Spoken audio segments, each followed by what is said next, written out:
year, new music, New album. Yes. And I can't wait for everybody to hear what's coming. We have a new single that's already out called He's in Control, but there's more music coming. But we love to share kind of how the music is made, the album is made. And so we want to talk about it just really quick because it's really incredible what God did. Danielle, why don't you share? The whole vision of the album is church is revival. Yes. And we're going to talk a lot about that, really break it down, because at first glance or first listen, I bet it raises some questions for people. What does that mean? Right. And I want to talk about that, but I also think people need to know the story, the miracle behind how this album came together. And from my perspective, growing up watching you put albums together, you know, there have been things where I've seen where you'll make plans or we'll figure out venues, churches, and things like that. And I've always watched God's hand throughout that entire process. Yes. This album, Church is Revival, was no different, but I mean, it was kind of the best experience I think we've had so far. Yeah. When you're talking about favor, open doors, miracles, and so much confirmation along the way. But to kind of go back a little bit, this took a couple years. It did. To get rolling. Yes. I think we talked about recording this and filming this out of state. Right. And we had made some progress getting kind of some things signed and figured out production, things like that. We'd written some songs at that point, and then that fell through. Yes. And I don't know how you felt. I think we were feeling like, okay, Lord, well, did we do something wrong? Is this the right state? Is this the right, we want to do everything with God's blessing. Right. And so that would have been probably, 2 years before we even got the album done. Yes. So it took some time. Right. It took some time. We just went back to zero and said, okay, what do we do now? Yeah, we went back, we talked, we prayed. We were like, Lord, okay, well, if this is something that you're doing, which we believe, it's part of our calling as a family, of course. Right. So, Lord, what do you want us to do? And so that was a little bit tricky. Fast forward to probably the fall of 2023. I think so. We get a call from Grandma. Right, my mom. Grandma. Oh, she's always the plug. She's always putting people together, connecting the right people. Yes. So Grandma says, hey, there's a benefit dinner at Full Sail University for Samaritan's Village, an incredible organization for human trafficking. And helping women get back on their feet. Incredible, beautiful ministry. And so we went to the benefit dinner. And I think you could tell the story better than I can. Well, you're doing a great job, but I will take it from here. But yes, we went to this benefit dinner, which is really not something we'd even planned on going. It was last minute. Yeah. So we go to Full Sail because we love going in there. It's such a beautiful campus. They're our neighbor. They're right here, like less than a mile and a half, I think, from our church. And so we go in and we're eating, and then the man that was actually praying for the night, he got up, David, and said, I'm not supposed to be here tonight. This wasn't my night, but the man who was supposed to be here got sick, so I'm here and I'm praying over it. And he was one of the main. David was one of the main staff members at Full Sail at the time, and so after he finished praying, I said, "We need to meet him. We need to meet him." So my husband and I, as soon as it was over, walked over, got to know him. He knew of our music; he'd heard of us, and he said, "Let's just see." I said, "Well, we'd love to talk to you about." Maybe how we could partner with Full Sail. We had no idea what they would allow us to do, what we could do, what would even make sense. Do we have the money to do it? Yeah. I mean, we started with no information at all. Yeah. And we just asked the question. He goes, why don't you guys come by and we'll do a tour? So within the next few days we called and he said, come by. And the three of us, your dad and I, we go and he's taking us through Full Sail under the different classrooms and production studios. And we weren't there for maybe 20 minutes. And he stopped and said, I really feel like God is saying something. Yeah. And in the middle of this college campus, he starts prophesying, saying, what God is going to do is nothing like you've ever done before. Yep. Wipe the slate clean. Yes. This is new. This is fresh. God's going to, and I think you started crying. I'm overwhelmed because I'm thinking, I did not think the day was going to go like this. Yeah. And so we kind of leaned in and said, we'd love to talk to you about possibly doing an album here at Full Sail. And he said, well, let me do the numbers. Let me talk to some people. And then within the next few weeks, we were meeting with people that had just moved to Orlando to work at Full Sail that were in the gospel music industry that we'd worked with prior. Didn't know that they had moved to Orlando. It was God. It was God. It was God. It was divine. It's like they had, within just the last few months, God had moved them. Now, had we pushed through in the first venue, we would missed out what God was doing. He was already moving people around. I just didn't know it yet. And in our own town, In our own town. zip code, literally where we're Yes. filming as of right now, it's a 30-second drive. You could walk to Full Sail University. Yes. And it's the story God writes is always better than the one we want him to write. It's always bigger and it's always better. And it blesses more people. It does. So it was able to be a blessing to our church family right here in Winter Park, Orlando. Shout out Epic Life. Yes, Epic Life. And yeah. And then so they got to be a part of it and experience it.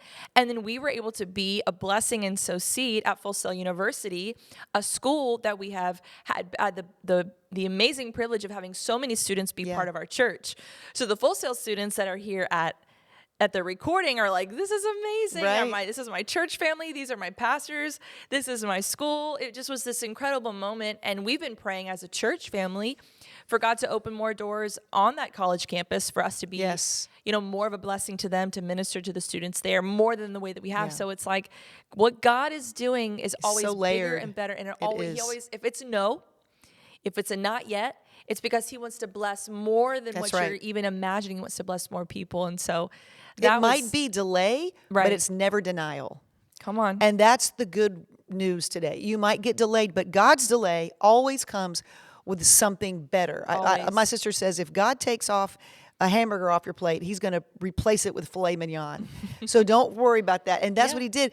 And what's wild is that as we met with them, and then several months went by, and we got a little nervous because we didn't hear from them. Yeah, if it was like approved, if it was finalized. How much was it going to cost? Could we afford schedule it? the date yet? So it was like this whole unknown. Do we move forward with another venue? What do we do? And we just kept, okay, Lord, we're just going to keep praying, keep writing songs.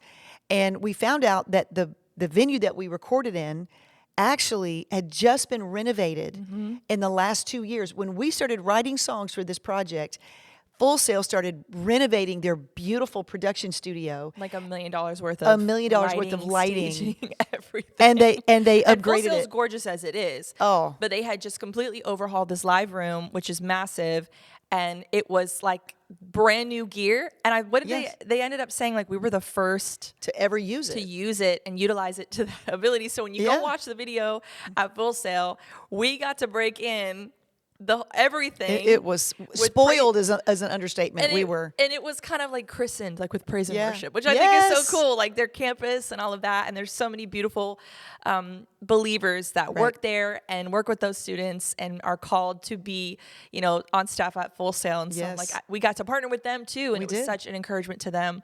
So it really was just a God-led, God-orchestrated. The whole thing. Absolutely. From start to finish.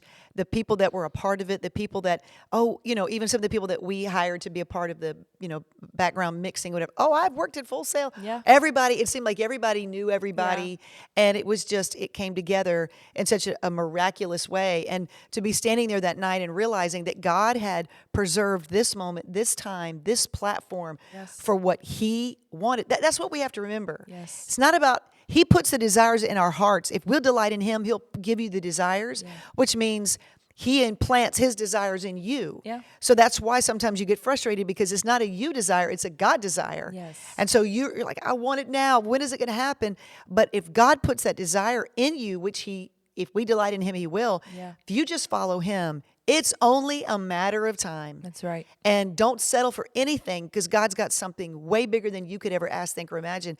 And that's what he showed us with this incredible experience. Like the videos that are coming out and the more music, it's just, it's incredible. As you watch the videos, remember that. Think about that context. Like when you're watching that, you're looking at God's promise. When you're watching these videos, when you're listening to these songs, it's more than just the message. You're experiencing God's providence. You're experiencing what it looks like and sounds like to not settle. Yeah. You're listening to songs. You're listening to a sound, that represents a season of time where we went after what God was asking us to do with patience, with boldness, with courage, with obedience, with, sometimes frustration that had to be, sacrificed and given back to the Lord. Like, Lord, I know you put this desire in our heart.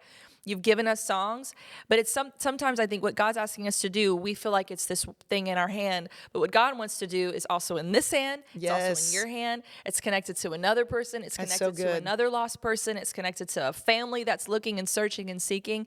And so if we'll be obedient, we'll see God multiply what's a secret of our heart, a small desire, a dream upon a dream that you're like, I get too nervous to even say it and articulate it. But when you're obedient with it and you start to give it to the Lord, start to walk in, the next right thing, take the next right step. That's right. That's what people are going to experience when they listen to these songs, when they watch these videos and they're oohing and they're awing. Just remember, when you're impressed by the beautiful stage, which it's impressive, when you're impressed by the songs and the singing and the incredible band, remember that it all went back to, God, what are you doing? What are you asking us to do? And how can we follow your voice and your word? Yeah. And it came, like you were saying, as people watch this, remember, it came with a huge disappointment initially. It came with everything was kind of derailed. It did. And I think that sometimes we think if God said it, he's going to do it, and it's not going to have any real... And it's going to be right now. Yeah, and it's going to happen now. By the end of the month, by the end of the year, by this date. And we forget there's a fight, the good fight of faith. Yeah. You're going to have to push. You're going to have to pursue. You're going to have to go through... utilize and develop the fruit of the Spirit. Yeah. You're going to have to overcome some things. And that's because we're overcomers and we're learning how to overcome. Mm-hmm. But it's that walk of faith when it seems like everybody just went, it seemed like everything, the rug just got pulled out from underneath you. Yeah. And what you thought was going to happen just stopped. Mm-hmm. And that's one thing I've learned. God always has something better. And I hope that encourages somebody as you're listening to this music and watching the video. Just remember, it was really a supernatural move of God. It really was. That he did. And it's just beginning. Yeah. What God has. And it's funny because we want everything now. We want to do it sooner than it sometimes takes, we didn't say, let's do something small. We took on an adventure. We took on like making a record and doing something live. Yeah. It's huge. It's not a small assignment. Yeah. And it's going to come with warfare. It's going to come with a battle. It's going to come fighting our flesh. It's going to be tested. It's going to be tested. And it has been. And it's been through delays. Like, Lord, what are you doing? But at the same time, God is giving you, he's writing an even greater story. It's a greater story than even the songs. Yeah. It's the journey that it takes to get to where you're delivering the message of hope to somebody. And the fact that God intervened in the middle of our plans to relocate us all the way back to our hometown. Yes. A block, literally, a tiny little short walk away from our church, even more so reinforces the theme, the mission, the heart behind this album, which is church is revival. And we're going to talk about that more, but I hope you're encouraged and learn something a little bit about this brand new album. We're going to talk more about it in the next one.